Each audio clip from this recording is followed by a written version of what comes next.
Plastic বৰ্জন কৰিব লাগে, এয়া ইউজ কৰিব লাগে ন। কাপোৰৰ দ্বাৰা বনাইছে, কাপোৰ ব্যৱহাৰ কৰিছে। যিহেতুকে কাপোৰটো বায়'ডিগ্ৰেডেবল হয়, মানে পৰিৱেশত কোনো ধৰণৰ ক্ষতি নহয়, সেইকাৰণে কাপোৰৰ দ্বাৰা প্ৰস্তুত কৰি ওলাইছে। ঠিক তেনেকৈ এওঁলোকে বনাইছে প্লাষ্টিকৰ সামগ্ৰী, পেলনীয়া যিটো ছিংগল ইউজ প্লাষ্টিক, এই ছিংগল ইউজ প্লাষ্টিকৰ পৰা এইটো বনাইছে।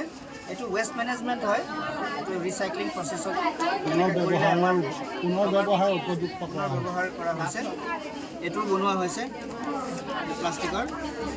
ঠিক তেনেকৈ কাগজৰ বেগ বনোৱা হৈছে, পেপাৰ বেগ। এইটো বায়'ডিগ্ৰেডেবল হয়, গতিকে বজাৰত যিহেতুকে প্লাষ্টিকৰ ব্যৱহাৰ যথেষ্ট পৰিমাণে হৈছে, আমি প্লাষ্টিকটো বৰ্জন কৰিব লাগে। প্লাষ্টিকটো বৰ্জন কৰিলেহে আমাৰ সাৰ্থক হ'ব, পৃথিৱীখন জীয়াই থাকিলে আমি জীয়াই থাকিব পাৰিম। সেইকাৰণে আমি ছাত্ৰ ছাত্ৰীসকলৰ দ্বাৰা এইটো প্ৰচাৰ কৰিব ওলাইছোঁ।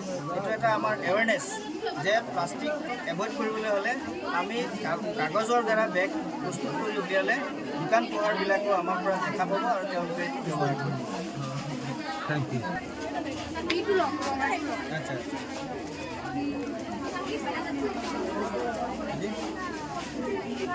এইটো আমাৰ NSSৰ ভলণ্টিয়াৰসকলে এইটো গিফ্ট আইটেম বনাইছে। তেওঁলোকে ইয়াত বিভিন্ন মেটেৰিয়েল ব্যৱহাৰ কৰিছে আৰু গিফ্ট আইটেম বুলি কোৱাৰ লগে লগে এইটো সৰ্বজন বিদিত যে আজিকালি বিভিন্ন ধৰণৰ অনুষ্ঠান প্ৰতিষ্ঠান হৈ থাকে। ছাত্ৰীসকলে এইটো যে প্ৰস্তুত কৰি উলিয়াইছে, ইয়াৰ পৰা আমি আমাৰ NSSৰ থ্ৰুদি এটা মেছেজ দিব বিচাৰিছোঁ যে আমাৰ গ্ৰাম্য অঞ্চলত আমাৰ মহিলাসকলে সবলীকৰণ হ'ব লাগে। ওমেন এম্পাৱাৰমেণ্ট যিটো আমি শুনা পাওঁ, এই কাৰ্যসূচী ইয়াত যদি আমি অন্তৰ্ভুক্ত কৰোঁ, তেতিয়াহ'লে ফাইনেন্সিয়েল যিটো অট'নমি, আমাৰ মহিলাসকলে টকা পইচাৰ অভাৱটো তেওঁলোকে দূৰ কৰিব পাৰিব। এনেকুৱা ধৰণৰ আইটেম তেওঁলোকে ঘৰতে যদি নিৰ্মাণ কৰি উলিয়ায়, তেন্তে আমাৰ মহিলাসকলে আৰ্থিকভাৱে স্বাৱলম্বী হ'ব। এইটো আমাৰ ছাত্ৰ ছাত্ৰীসকলৰ ভলণ্টিয়াৰসকলৰ দ্বাৰা এই আইটেমটো প্ৰস্তুত কৰি আমি এই মেছেজটো সমাজত দিব বিচাৰিছোঁ। এয়া হৈছে আমাৰ থলুৱা সামগ্ৰী, আমাৰ ট্ৰেডিশ্যনেল ফুড আইটেমছ বুলি কোৱা হয়।